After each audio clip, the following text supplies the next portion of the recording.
The ancient guide to females? Yes, it tells us that your talents lie elsewhere. In the kitchen, for example. Kimiko Tohomiko has definitely gotten the least amount of attention out of all the Shaolin warriors throughout Xiaolin Showdown. Out of the 13 season 1 episodes, she only gets like 3 to 4 as her main plot line, but even those feel relatively light for what they are. Kimiko is a Japanese character in a crew full of 3 other boys. Raimundo's from Brazil, Omi is from China, and Clay is from America. Despite the fact that Clay is actually the least talking character, the fact that Kimiko sometimes loses plots to him is kind of astounding to me, honestly. But to really go back to the root of Kimiko's relationship in the series, we have to go back to her first episode, season 1, episode 3, Tangled Web. Do girls know how to swim?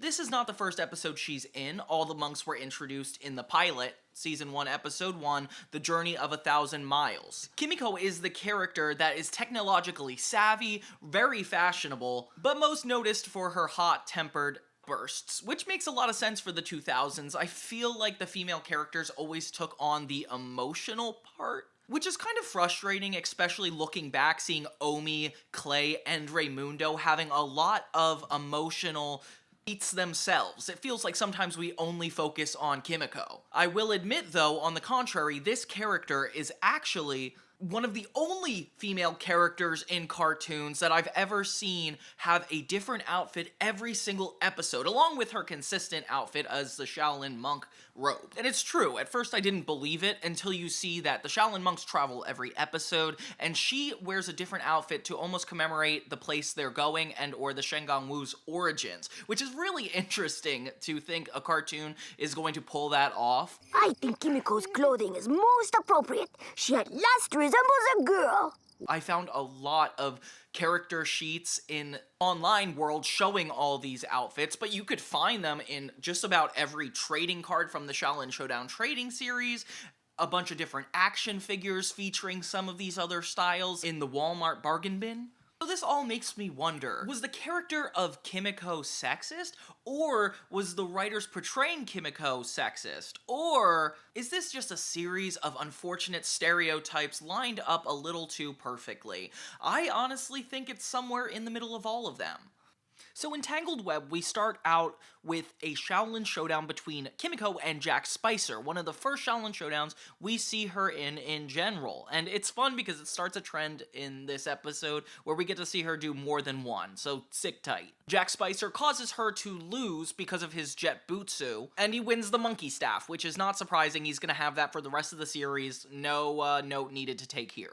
Her losing because of her hot-headedness is a common theme throughout not only this episode, but this show. She just can't control her temper, which is not that surprising for a teenager. I mean, why would we be surprised? So then they head out to Ireland to get the next Shen Gong Wu on a dojo boat. Yeah, I guess he has the ability to transform into a boat, as well as a dragon of many sizes. She has to replace the one she just lost.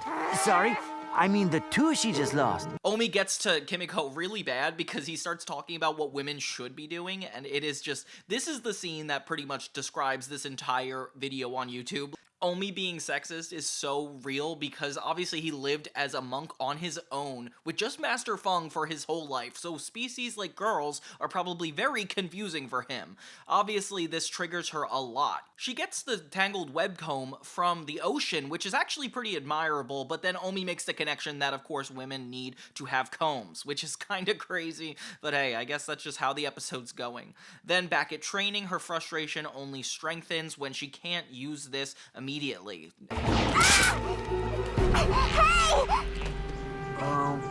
I don't think she's using it right. Master Feng tells her that the Shen Gong Wu only really works if you can concentrate and focus, which is actually the opposite of what she's able to do. She thinks that all these distractions are enough of an excuse to kind of get away with her short temper, but she continuously tries to be the bigger person, which is so much harder.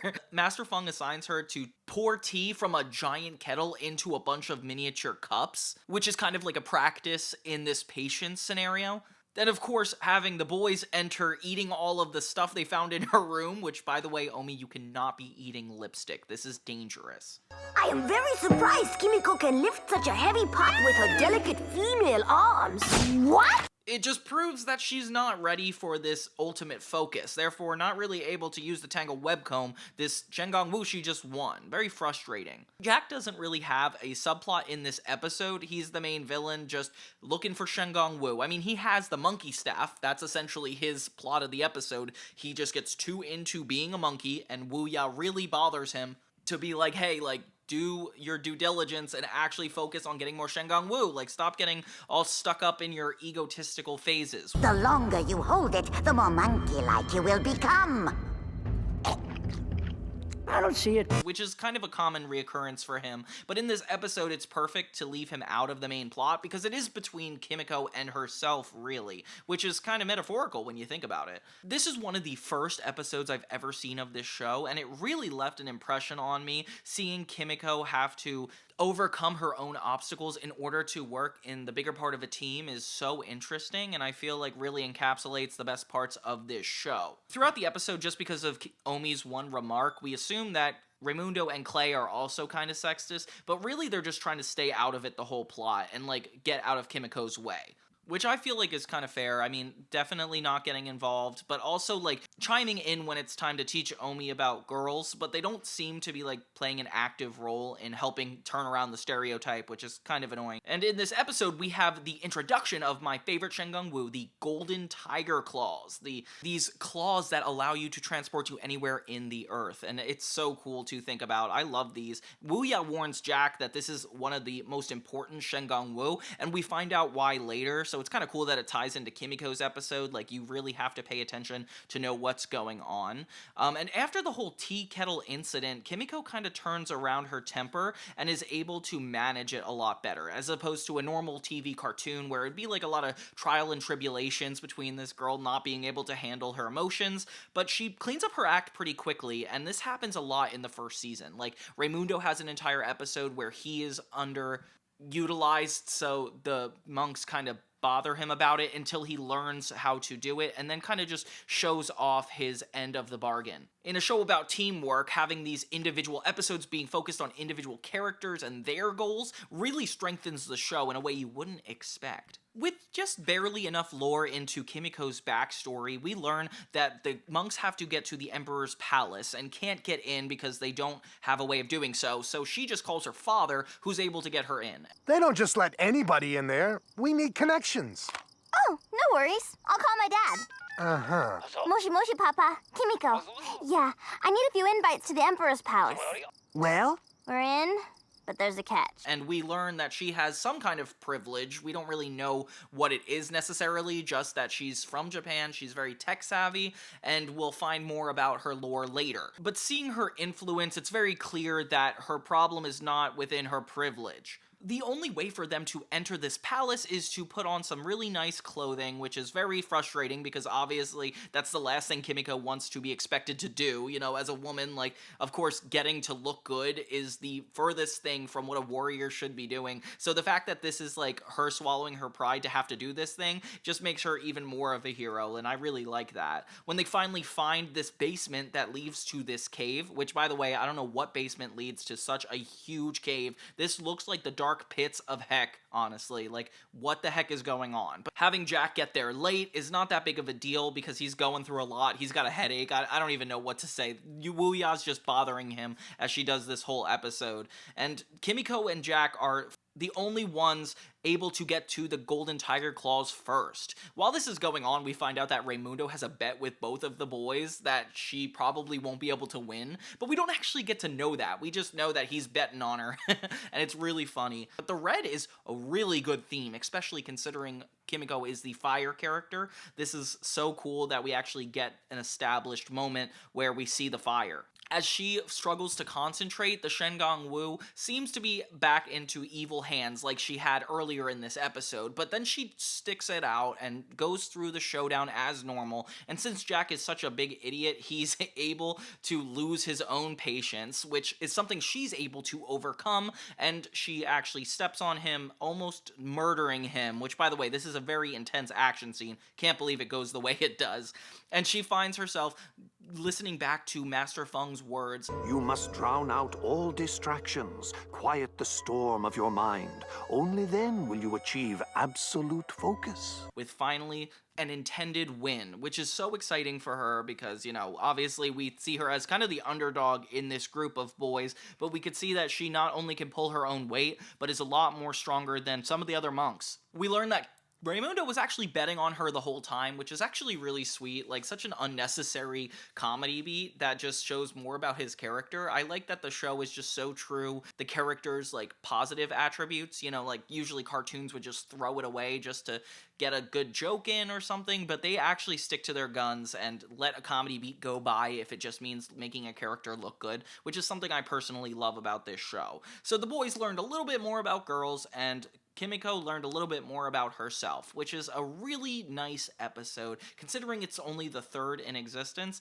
Yeah, this is a big deal. In the end, we get a little bit of a hint toward a larger plot. Well, it seems like Jack's whole plot is just a joke or something just ridiculous. It turns out to be a bigger part of Wuya's plot in order to take over the world. In the end, this girl named Kat Nappe, she does have a few subplots throughout the next couple episodes, so it's definitely interesting to meet her and only get a taste of what she has to offer. All around, though, full episode of Xiaolin Showdown. It's really good, and the way they portray Kimiko's journey is just so impressive. One of the other interesting things I found about Xiaolin Showdown, which is very perfect in topic of this video, Xiaolin Showdown was one of the few cartoons that were action series at the time that really appeared to girls. A lot of girls were watching almost more than guys, especially in competition with shows like Ben 10, Pokemon. Like, Xiaolin Showdown offered a really unique feminine perspective somehow. And what's this tied to? Probably the show's creator, Christy Hoy.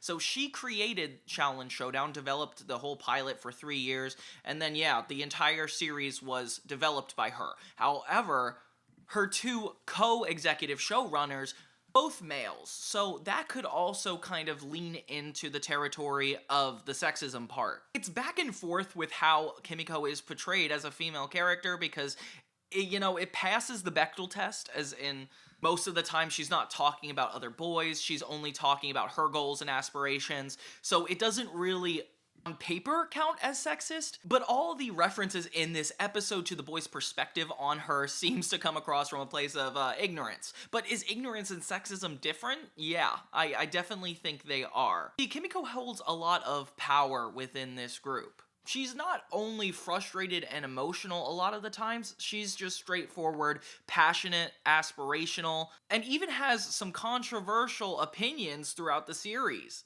For example, when Omi was going to take toward the dark side, Kimiko was one of the people that was trying to talk him into lying for the squad. Very complex character choice that I think is very interesting and makes the characters a lot more four-dimensional, you know? So while I feel like this is like a very sexist episode and some jokes come out of a place of misogyny, you can't argue that they portray ignorance a lot better than they produce sexism. We're almost making fun of Omi throughout this episode, seeing as he is the most ignorant character, taking on this plotline against Kimiko, and it is very infuriating both as a viewer and Kimiko to watch her go through all these sexist remarks and doubts through the Shaolin process, but Master Feng here is the wisest, and he's able to pick apart Kimiko's flaws, not from just the perspective of being a woman, but focused on concentration. Like, her true character flaw is her lack of concentration, not necessarily her emotions or anything in between. In this episode, she deals with a perfectly grounded, sexless goal, trying to clear her mind and focus on the task at hand. And despite all the distractions that try to shadow her at this Shaolin temple, can she really rise above it and actually find her true power, putting sex and character relationships, even the fight between good and evil aside. This show is all about discipline, the relationship to oneself, and how sometimes working in a group of other people can sometimes make it even harder. It's ultimately a lesson in friendships and group dynamics and just how to work as a team. And in order to do that, it's understanding each other's flaws and positives. With Kimiko's not having anything to do with her actually being a girl, but it's more so this character-driven episode disguised with sexism as the obstacle the main characters have to overcome, especially Kimiko. And luckily, by the end of the episode, the boys kind of learn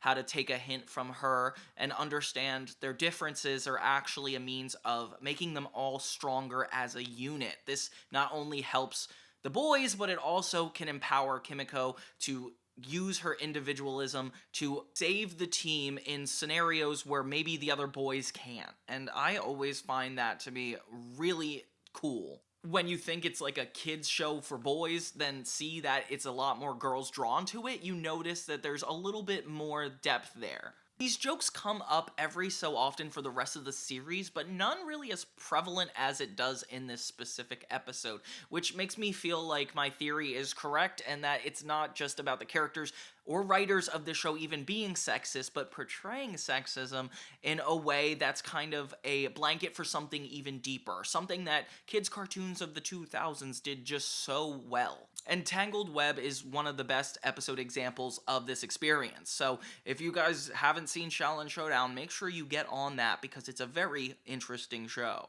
with very generic plot lines and tropes that have a level of depth that actually distract it from all of its other competitions. Its emotional clarity and structured journey to find Shen Gong Wu disguise itself as a simple action-adventure show when really it's trying to provide both commentary and obstacles that kids this age watching would go through.